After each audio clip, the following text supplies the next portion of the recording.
Hey everyone, welcome to Financial Revelations. I am David Zabransky. I'm wearing today a Suit Supply shirt that I love and a Baldessarini jacket with Italian cashmere. It's beautiful. Love this thing. I've had it for quite some time. I had it retooled a few years ago because the style had changed a little bit. They were cut a little bit longer in the past, so I shortened it up. Looks great on me, I might say so myself. You can hear me every Thursday morning on WCRF 103.3. You can also use the Moody Radio App to go back and listen. If you just loved what I said so much and you want to hear it again, they're all archived, and that's on the Moody Radio App. If you're interested in an Amazon trip, we're going next year. We just got back. We're already planning the next trip or two or three.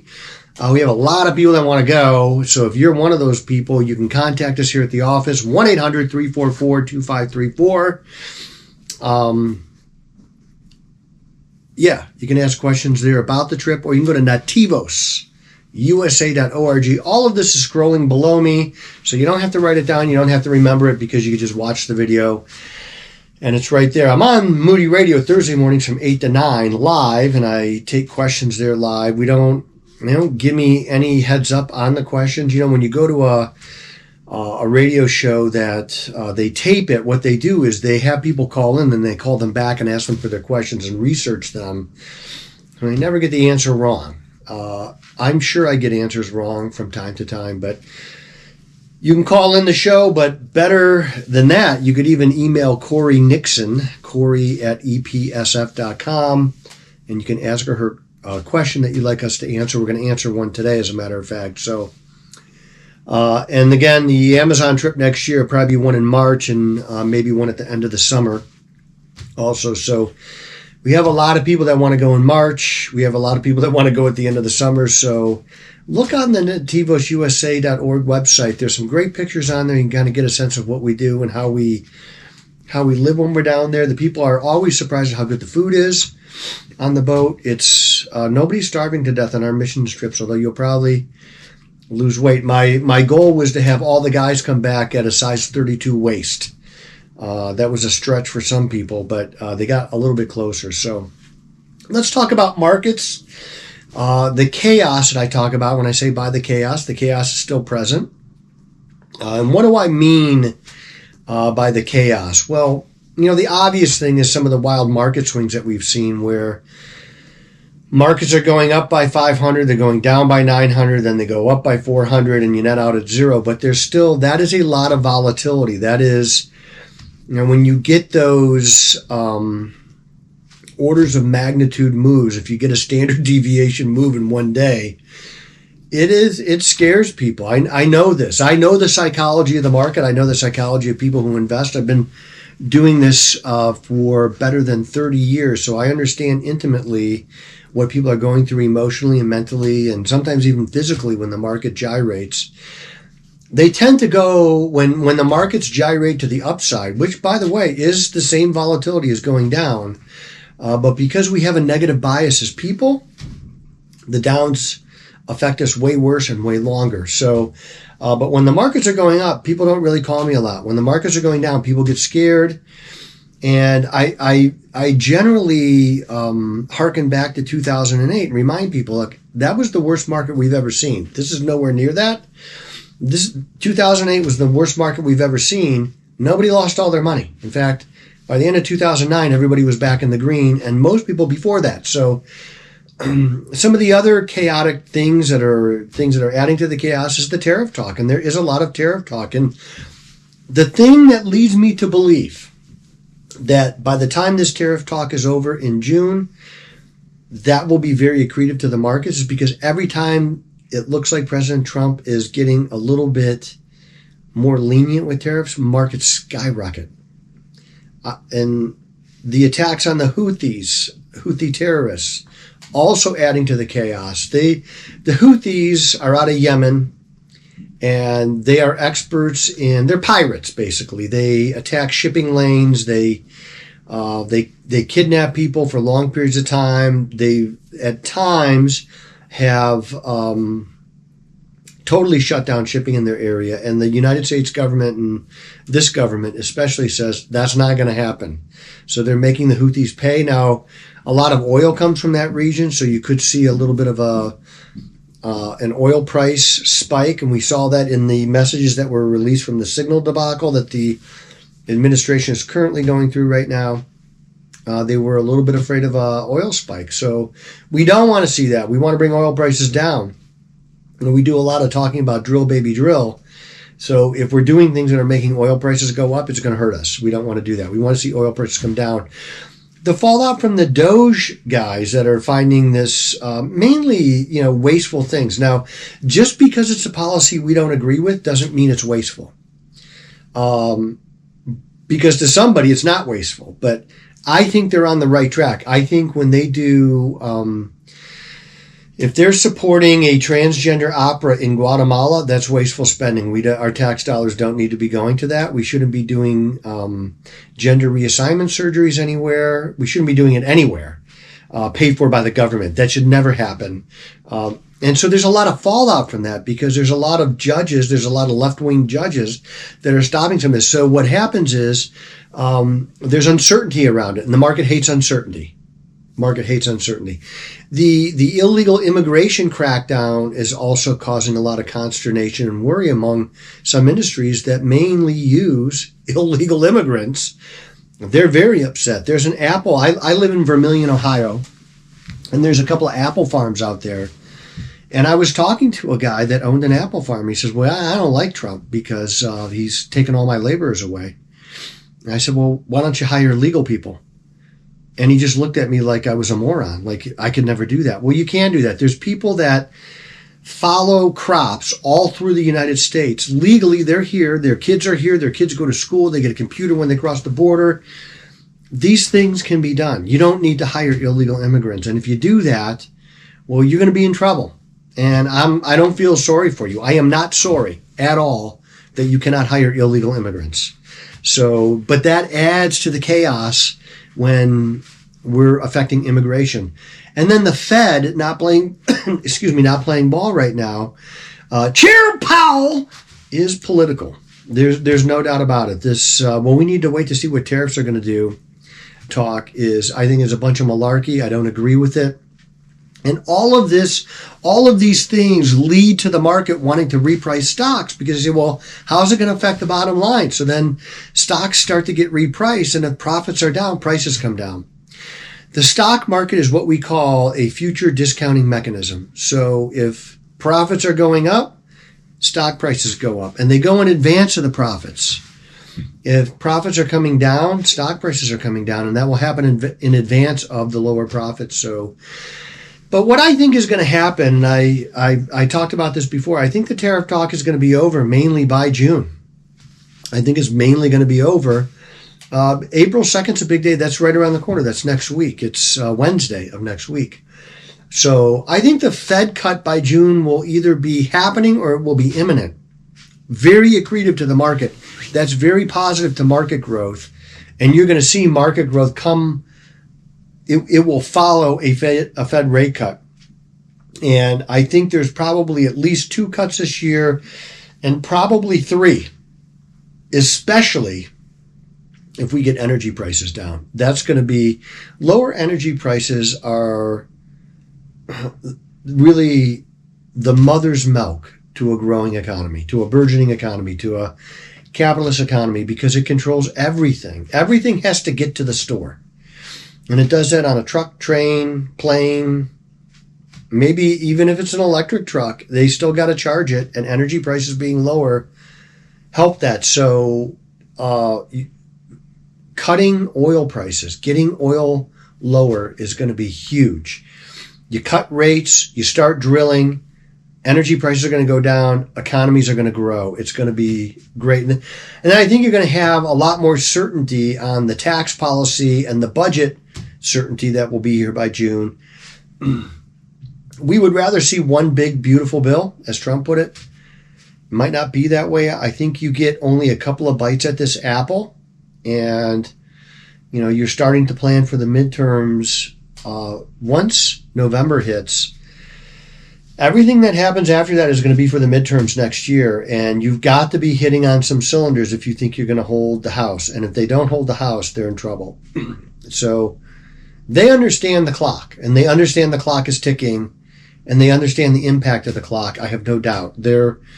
This administration is way smarter than the first Trump administration. They're way smarter. And they have much more of a finished polish to them than they did in the first time. So these things are all very supportive of the market. They're all very positive for the market. And I think you're going to have a strong second half plus, because the Fed will be communicating to the market that a rate cut is coming in May or June, before May or June. So you'll see those things in advance, and the market will react in advance. So that's why I say it could start in June, the strong second half, but it could actually be in May too. It could be kind of like the starting in the second week of May and forward, but that chaos ends and then the growth returns. So that's why I say buy the chaos, because when people say I want to buy low and sell high, the hard part is buying low and selling high. Because nobody wants to buy a beat up market. They're like, well, it's too painful. I'm going to let it go down more. And then they miss it. And then stocks go up and they say, well, I don't want to sell a winner. So I understand the market psychology. That's why people hire me. That's why I do what I do. I was just getting yelled at this morning by somebody, and I got up and I walked out. I said, I'm sorry, but you don't understand how investing works. We're not going to work together. So it was that easy. You got to trust me. You got to trust that I know what I'm doing. We have made people a lot of money over the years. The stock market has made people a lot of money over the years. We know how this works. Sometimes it's really hard to do. I understand this. I understand it intimately. So that's what I see happening in the near future. And June is right around the corner. I'm taking the jet skis out of the barn this weekend and not putting them back. I don't think it's going to freeze. It's not going down the 20 degrees again this year before winter. So if you have questions, if you have concerns, if you have anything you want to talk, call here. Call the office, 1-800-344-2534. If you want to send Corey a question, I think you should do that. We'll answer it. And one of the questions we've received is, how do I decide to take an investment off the board or out of portfolio? And I do like this question, because it used to, when I first started, I wanted to give investments. Well, I love them. I'm kind of anchored to them, and I want it to be a right decision. So I would hold on to them way too long. Now, I don't just take things off the board like, hey, that's out for all of our portfolios very often. I'll admit that. But I do it, and I've done it more in the recent past than ever before. I will give something some room, especially like in a market like this where everything's down. I want to buy the best companies that are beat up the worst. So if I love the company and it's beat up now and I still like it, I still like their market breadth, I still like their reach in the market, I will buy more of them beat up. And, some of the ones that I normally don't mention individual stocks on the podcast or the radio, because I think people will then make an investment decision. So before you do anything, always kind of figure out if it's the right decision for you. Because I may say, hey, I want to buy this stock, but it might not be right for you because of your risk tolerance or whatever. But I've taken Starbucks out, I've taken Disney out, and I've taken Nike out. Starbucks and Nike I took out for different reasons. Starbucks and Nike I took out because they had big management changes after horrible mistakes were made. And for instance, Starbucks, their CEO works from home. And I think if there is one employee that should be at the corporate office, it's probably the CEO. I think you get a better sense of what's going on in the company when you're there. And I didn't want to be around for the rebuild. Now, they've gone up a little bit, not immediately. They actually went down right away when I took them out. And they stayed down for a little bit. Now they moved back up a little bit, but I don't want to be around for the rebuild. It's like when the Browns hire a new coach and they're going to get a new quarterback and a new running back and a new running backs coach. And I'm not buying season tickets that year, because you're going to be disappointed anyway if you got season tickets for the Browns, but you're going to be even more disappointed if you're in a rebuilding year. Nike I took out because I think they've lost their way. They got super political. They changed CEOs. They just lost their way. And Disney is kind of the same reason. I think they've lost their way. They got so political with DeSantis that it cost them a lot. It cost them market cap. It cost them tax policy. And by the way, their films suck. They stink. They're horrible. You can't not go see Star Wars. I was in 5th grade when the original Star Wars came out. I wanted to see that movie so bad. They don't produce that movie anymore. No, there isn't a movie that they've made recently. You tell me if I'm wrong. But there isn't a movie that they've made recently that across the board, people had to go see it. When Star Wars came out, the first one, you had to go see it. I remember seeing the commercial of Luke Skywalker shooting this laser gun from the Millennium Falcon. He was like in almost like a pod underneath a B-1 bomber or something, or one of those B-52s from the old days. And I'm like, oh my gosh, this is so awesome. It was the first use of CGI, and it was incredible. They don't make that movie anymore, so they're out. But if there's a management change that I don't like, they're out. I took off the board many years ago Bed Bath & Beyond. They did a management change. They got bought by a private equity firm. I bought them on that news because I knew the private equity firm, and I loved their work. So I bought them. They got into the meme stock business. I don't know how they got in there. The stock went from like 15 to 90. And I thought, hey, this stock did in 1 year everything I had asked it to do over 5. I'm out. Then they did another small management change, and I didn't like it anyway, and the stock stinks. So if they're doing a big rebuilding, if they say we're going to change products, and it's okay to come out of that stock, especially if you have some profit in it. And then I look at poor long-term decisions that companies make, like Nike, like Disney. They've made some horrible long-term decisions that are going to be with them for a long time. And I don't want to be around for that. So there's so many choices in the market between individual stocks, mutual funds, and ETFs. I happen to like, for our clients, a lot of individual stocks better because they're more tax efficient. But if you have a smaller portfolio or it's an IRA, you could easily get away with mutual funds. And I like ETFs better than mutual funds because they trade like stocks. A mutual fund has what you call daily valuation, where they value it at the end of the day. ETFs and stocks are valued moment to moment. So it's based on supply and demand. And ETFs are not open-ended. They have a set amount of shares, they sell them to the open market, and then they trade on the secondary market, and that's how I want to buy them. It's just a little bit more of an effective, efficient way for us to work. But there's nothing wrong with mutual funds. Don't pay a commission for a mutual fund. You don't need to pay commissions. You could use Fidelity. You could use Vanguard. They have great funds. They also have some dogs, so don't just buy those.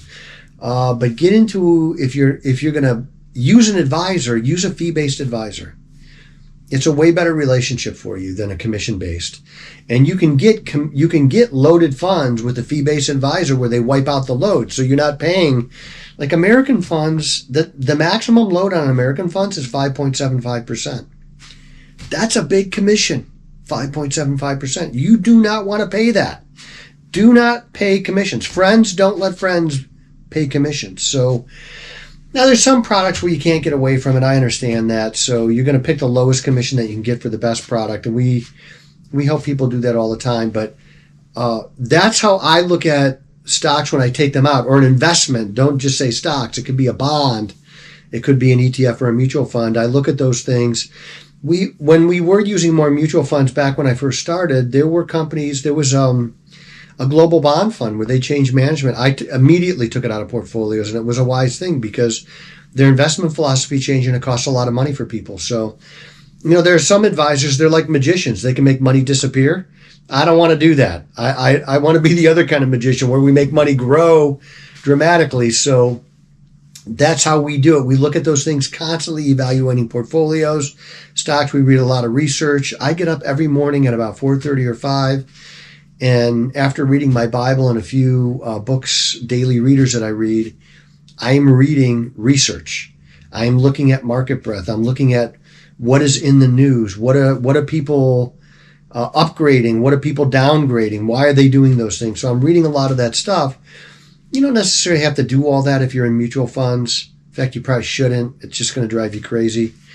This is what I do for a living. I am David Safransky, a real American, a true red-blooded patriot, and the voice you can trust.